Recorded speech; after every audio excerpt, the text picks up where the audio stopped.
ሰላም ውድ አድማጮቻችን፣ ይህ የስፖርት ነው። ውድ አድማጮቻችን፣ ተጠባቂ የአውሮፓ ቻምፒዮንስ ሊግ እንግዲህ የመጨረሻ ሳምንቱን ዛሬ ምሽት የሚደረጉ ጨዋታዎች የሚቀጥል ነው የሚሆነው። ዛሬ በዝውውር መረጃዎቻችን የተለያዩ ተጫዋቾችን የምናነሳ ይሆናል። አርሰናል ጆሃን ሞዛምቢን የሚፈልገው የፍሬቡርግ አማካይ መስመር የ20 ዓመቱ ስዊዘርላንዳዊ ተጫዋች እንግዲህ 45 ሚሊዮን ፓውንድ ያወጣል ይታሰባል። እንግዲህ በአካል ብቃቱ ረገድ ገዘፍ ያለ የዲፌንሲቭ ሚድፊልደር ሚናን ይወጣል ተብሎ የሚታሰበውን ተጫዋች መድፈኞቹ ለማስፈረም ፍላጎት አላቸው። በፍራይቡርግ ታሪክ ውዱ ተጫዋቹ ነው የሚመዘገብ ይሆናል። ይህ ማለት ኮንትራቱ እስከ 29 ስላለ የዚህን ተጫዋች መድፈኞቹ የመጀመሪያ ዋነኛ ፈላጊው ክለብ ሆኗል። አርሰናል እንግዲህ እነዚህን አይነት ሁኔታዎችን አንዱ ፍላጎታቸው እንዳለ ተጫዋቾችን በተሻለ ሁኔታ በተለይ ለዲክላን ራይስ ሽፋን የሚሰጥ ተጫዋችን ማዘዋወር ይፈልጋሉ።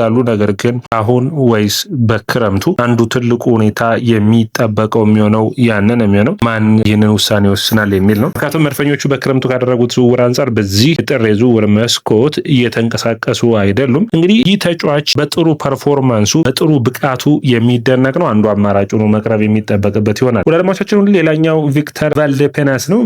ቪክተር ቫልዴፔናስ የ19 ዓመቱ የስፔን ብሔራዊ ቡድን የአማካይ መስመር ተጫዋች ነው። ከ1 ዓመት በታች ለስፔን ማለት ነው። አስደናቂ የሪያል ማድሪድ የአማካይ መስመር ተጫዋች ነው። ዋጋው ኦልሞስት 5 ሚሊዮን ፓውንድ ተጫዋቹን አሳምኖ ማምጣት ነው። እንግዲህ የስፔን ሪያል ማድሪድ እና ባርሴሎና አካዳሚዎቻቸው የተለያዩ ጥሩ ተጫዋቾችን በቅርብ ጊዜ ወዲህ ያመነጩ ይገኛሉ። ጥሩ ፐርፎርማንስ ያላቸውን። ታዲያ አርሰናል ደግሞ በአንድሬ በርታ በኩል ይህንን ተጫዋች ለማስፈረም ይፈልጋሉ። እንግዲህ ውሳኔያቸው የተጫዋቹን የሚሆነው በብዙ ቡድኖች ይፈለጋል። ታዲያ ወደ ለመምጣት ፍላጎት ይኖረዋል የሚለው የመጨረሻ ውሳኔ ተጫዋቹን የሚሆኑት አርሰናሎች ዋጋውን ለመክፈል ፍላጎት አላቸው። ሌላኛው ማርቲን ኦዴጋርድን የሚመለከት ነው። የ27 ዓመቱ ማርቲን ኦዴጋርድ የኮንትራት ማደሻ አርሰናል ያቀርብለታል ተብሎ ይጠበቅ ነበር። እስከ 75 ሚሊዮን ፓውንድ የማውጣት አሁን ባለው ገበያ ታስቧል። ነገር ግን በዘንድሮ ውድድር ዓመት 3 ጉዳቶችን አጋጥሞት በፐርፎርማንስ መውረድም የባለፈው ጨዋታ ላይ አንስቶ ብዙ ወቀሳዎች እየደረሱበት ይገኛሉ። ታዲያ ይህ ተጫዋች በምን አይነት ውሳኔዎች ላይ ይገኛል ብለን በምናይበት ጊዜ ይህ ተጫዋች እስከ 2028 የሚያቆይ ኮንትራት አለው። በአርሰናል ቤት 1 ጎልና 4 አሲስቶችን ማድረግ ችሏል። ታዲያ አርሰናሎች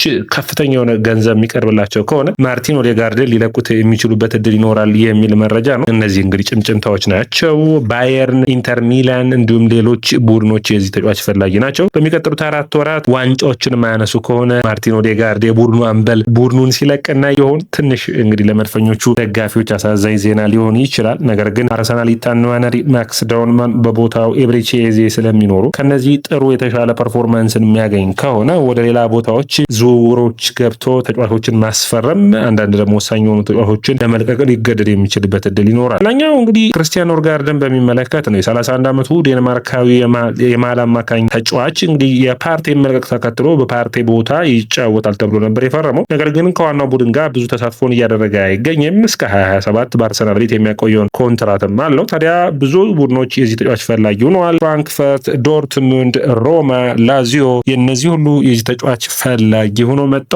ነገር ግን መድፈኞቹ ተጫዋቹን በዚህ የጥር ዝውውር መስኮት መልቀቅ አይፈልጉም። ታዲያ ኖርጋርድ ትናንት ከአርቴታ ጋር ጋዜጣዊ መግለጫን ሲሰጥ ነበር። እንግዲህ በሚቻለው ነገር ሁሉ ቡድኑን እያገዘ እንዳለ በተለይ በጣም ፕሮፌሽናል የሆነ አስተያየቱን የሰጠ ብዙ ጊዜ ተቀያሪ ቤንች ላይ ሁሉ አልነበረም። ባለፈው ሳምንት ኦቨር ቤንች ነው የነበረው። ምንም እንኳን ትንሽ ደቂቃዎችን መጫወት ብችልም በዚህ ቡድን በዚህ ፐርፎርማንስ በዚህ ሰዓት እየጫወትኩ በመገኘቴ ደስተኛ ነኝ። እስከ ውድድር ዓመቱ መጨረሻ የተሻሉ ደቂቃዎችን የመጫወት ፍላጎት እንዳለው አያቱ ሁሌም የገና ጥሩ የሆኑ እሱ የተጫወተባቸውን ሰብስባ እንደምትሰጠው አስተያየቱን ሰጥቷል። እንግዲህ በጣም ጥሩ የሆነ በጣም እንግዲህ በአርሰናል ቤት በአመራሩ ረገድ ቡድኑን እያገዙ ከሚገኙ ተጫዋቾች ውስጥ አንዱ ክርስቲያን ኖርጋርድ ነው። እንግዲህ መጫወት ባይችልም ቡድን ውስጥ ጠቃሚ ይሆናል። በኔ እይታ በአንዳንድ ጨዋታዎች ላይ ማይክል አርቴታ ይህንን ተጫዋች አምኖ ማጫወት ያለበት ይመስለኛል። ሌላኛው እንግዲህ ማይክል አርቴታ በጋዜጣዊ መግለጫዎቹ ምን ነጥቦችን አነሳ የሚል ነው። እንግዲህ ስለ ማይክል አርቴታ ካወራን አይቀር አንድ ሀሳብን ልስጣችሁ። ዛሬ የሚጠበቁ 2 ታዳጊዎች ይኖራሉ። አንደኛው በጣም ተደናቂው ማሮን ሰለሞን ነው። በባለፈው ሳምንት አርሰናልን ወክሎ ለመጀመሪያ ጊዜ በቻምፒዮንስ ሊጉ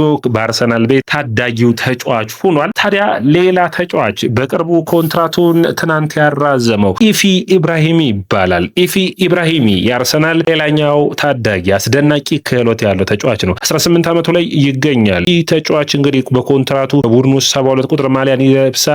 ብዙዎቹ አዲሱ አቡዲያቢ ወይም ደግሞ ፓትሪክ ቪዬራ ይሉታል። በማዕከላካይ መሆን የሚችል በ6 ቁጥር ቦታ መሰለፍ የሚችል ነው። አርሰናልን ከ7 ዓመቱ ጀምሮ ነው ቡድኑን ጋር ተጫዋች ሆኖ እያገለገለ የሚገኘው። በተለይ ከናይጄሪያ ቤተሰቦቹ የወጣ መሆኑ በአካል ብቃቱ ረገድ ዝግጁ አይነት ተጫዋች መሆኑ በአርሰናል ቤት በማይከል አርቴታ ተጨባጭ ሚና እንዲኖር ያደርጋል። እድሜ 18 ላይ የሚገኝ ነው። ታዲያ ይህ ተጫዋች የመጀመሪያ ጨዋታውን በዚህ ሳምንት ዛሬ ሊያደርግ የሚችልበት እድል ሰፊ ነው። እንግዲህ የጨዋታ ስታይሉ ኳሶችን የማሸነፍ አቅሙ በጣም ጥሩ የሚባል ነው። በክህሎቱ ረገድም ጥሩ የሚባል ፐርፎርማንስ አለው። እንግዲህ ይህ ተጫዋች በማይክል አርቴታ ምን ያክል የመሰለፍ እድል ይሰጠዋል የሚል ነው። ይህ ተጫዋች እንግዲህ ወደ 600 ደቂቃዎችን ከ18 ዓመት በታች 21 ዓመት በታችም ጥሩ ፐርፎርማንሱ ላይ ሳይቷል። እንግሊዝ ከ18 ዓመት በታች ሁለት ጨዋታዎችን ማድረግ ችሏል። እንግዲህ ጥሩ ጥንካሬዎች የሚባሉት አልብቃቱ ረገድ ጥሩ መሆኑ፣ የተለያዩ ቦታዎች መጫወት መቻሉ፣ ከዛ ውጭ ደግሞ ወጥነት ጥሩ የሚባል ነው። ብዙ ጨዋታዎችን በመጀመር መቻሉ፣ ከዛ ውጭ ደግሞ ይሄ በተለያዩ ቦታዎች የመጫወት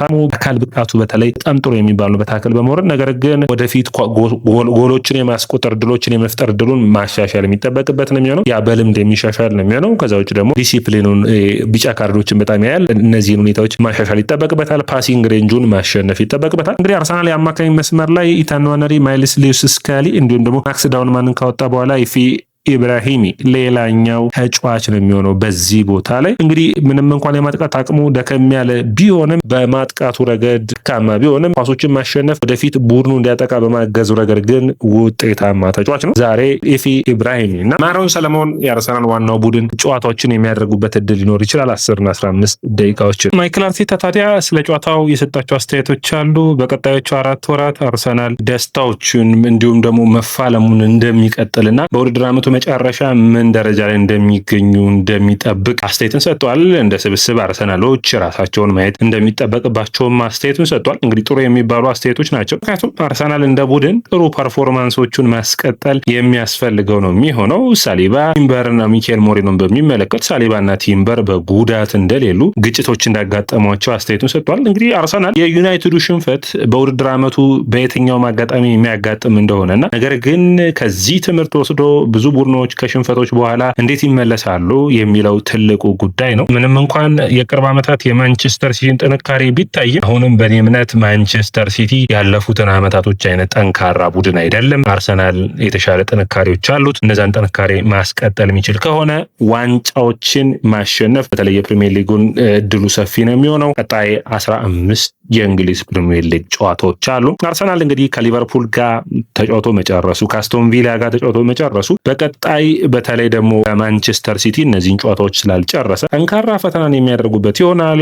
አርሰናል እንግዲህ በቀጣይ ሳምንት የሚያደርገው ሳምንቱ መጨረሻ ማለት ነው ወደ ኢድስ ኤለን ሮድ ያቀናል። በተቃራኒው ማንቸስተር ሲቲ ወደ ቶተናም ስታዲየም ያቀናል። ቶተናም እና ማንቸስተር ሲቲ ደግሞ ጠንካራ ክር ያላቸው ናቸው። ስለዚህ እዚህ ሁኔታ ላይ አርሰናል በዚህኛው ሳምንት ደግሞ እንግዲህ ወደ መሪነቱን በ7 ሊያሰፋ የሚችልበት እድል ሊፈጠር ይችላል። ታዲያ እግር ኳስ ሁሌም በጥሩ ብቃት ላይ የሚቀጥል ቡድን ያሸንፋል። ማይክል አርቴታ እንደተናገረው በ3 ቀን ልዩነት ቡድኑ ፈርሶ አላደረም የሚል አስተያየት ሰጥቷል። ከ3 ቀናት በፊት አለ በጣሊያን ሚላን ሳንሴሮ ብዙ ደጋፊዎች ሲያደንቁን ነበር። በ3 ሳምንት ውስጥ ቡድኑ አይፈርስም፣ ስለዚህ ብቃታችንን እንቀጥላለን የሚል አስተያየት ሰጥቷል። እኔም በዚህ ሀሳብ የምስማማ ነው የሚሆነው። ወደ አድማጮቻችን የያ ስፖርት ነው። የያ ስፖርትን ላይክ፣ ሼር፣ ኮሜንት፣ ሰብስክራይብ ማድረጋችሁን አትርሱ።